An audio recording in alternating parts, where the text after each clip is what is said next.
Hi hello అందరికీ నమస్తే welcome back to my channel. ఈరోజైతే మసాలా అండి చాలా సింపుల్గా చేసుకోవచ్చు.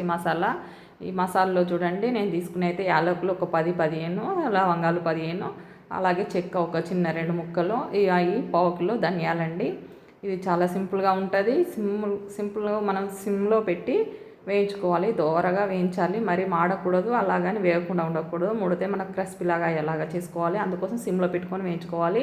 ఇలా వేయించుకున్న తర్వాత ఇలా మిక్సీ పట్టేసుకొని మనం చల్లారిన తర్వాత స్టోర్ చేసుకోవచ్చు. ఇది ప్రతి కూరలో వేసుకోవచ్చు అండి. మనం టమాటా కూర కానీ మిల్ మేకర్ కానీ ఏదైనా సరే వేసుకోవచ్చు, చాలా బాగుంటుంది. మనం డైలీ అంటే కూరలు ఉంటాయి కదా, మనం కారం వేసుకొని చేసుకునే మసాలాలు, దాంట్లో ఈ మసాలా కొంచెం వేసి వండండి, ఎంత టేస్ట్ ఉంటుందో మీరే గమనించండి.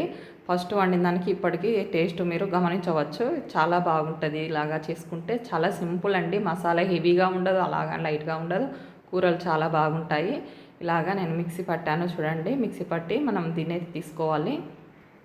తీసుకొని పూర్తిగా చల్లారనివ్వాలి. చల్లారనిస్తే మనకు స్టోర్ చేసుకుంటాం కాబట్టి పాడవకుండా ఉంటుంది.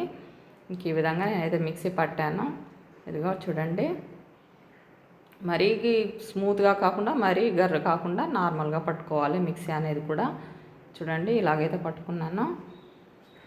ఇంకా ఈ మసాలా మీరు ఏ కూరలో వేసినా కూడా చాలా టేస్ట్ ఉంటుందండి. మసాలా అనేది ఎక్కువ లేదు, లైట్గా లేకుండా చాలా బాగుంటుంది. చూడండి, ఇంకా మనం స్పెషల్గా ఏమైనా కూరలు వండాలి, మటన్ చికెన్ నాన్ వెజ్ వండాలంటే మనం కొన్ని లవంగాలు యాలకులు ఒక 2 కర్రీలో వేసుకొని మసాలా వేసుకున్నా సెట్ అయిపోతుంది. మన నార్మల్ కూరలో అయితే ఓన్లీ మసాలా కొంచెం నేను చూపిస్తున్నాను చూడండి, అంత వేస్తే సరిపోతుందండి. చాలా బాగుంటుంది. ఒకసారి ట్రై చేసి చూడండి. ట్రై చేసి నాకు కామెంట్ అనేది చేయండి ఎలా ఉన్నది అనేది. మీరు రోజు వండుకునే కూరలకు ఈ కూరలకు. ఓకే అండి, మా ఛానల్ లైక్ చేయండి, షేర్ చేయండి, సబ్స్క్రైబ్ చేయండి. మరో వీడియోతో మళ్ళీ